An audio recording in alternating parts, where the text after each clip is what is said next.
chronique du patrimoine.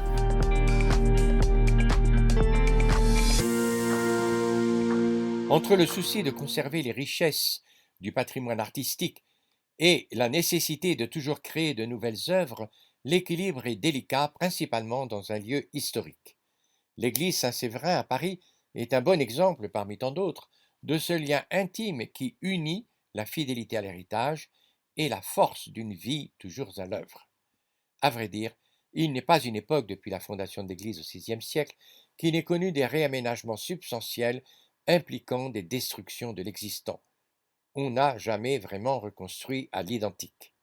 Que ce soit à cause d'incendies ou du fait d'un désir de modernité, chaque fois les agrandissements introduisent des styles nouveaux, depuis le gothique du XIIIe siècle jusqu'aux différentes expériences flamboyantes, heureusement harmonisées dans le fameux pilier palmier du déambulatoire. L'adjonction de bas-côtés, la construction de la chapelle Mansart au XVIIe siècle, l'ouverture des triforiums au XVIIIe ont modifié la perception de l'ensemble architectural. Pourtant, c'est toujours la même quête d'un espace plus ouvert et plus lumineux.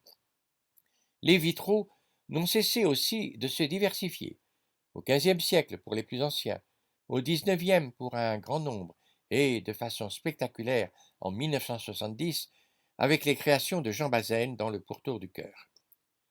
Les peintures de tous les siècles ornent les parois, celles du XIXe sont actuellement restaurées et révèlent des trésors de sensibilité religieuse. Un grand orgue fait vibrer l'église depuis le XIVe siècle, refait au XVIe, complètement repensé dans les années 1964-70, il allie aujourd'hui les qualités des orgues baroques de France et d'Allemagne. Le mobilier, ancien dans l'église, contemporain dans la chapelle Mansart, témoigne d'une liturgie bien vivante dans l'esprit de Vatican II. Depuis 1990, l'installation d'une galerie d'art, juste en face du porche d'entrée, signale la présence des artistes vivants dans ce lieu emblématique de la vie chrétienne dans un quartier multiséculaire de Paris.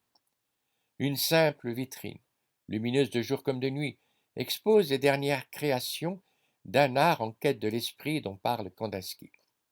Actuellement, on découvre l'œuvre de Lionel Sabaté sur le thème des poussières et autres résidus, pourtant porteurs d'une vie nouvelle pour peu qu'on leur accorde un peu d'attention créatrice.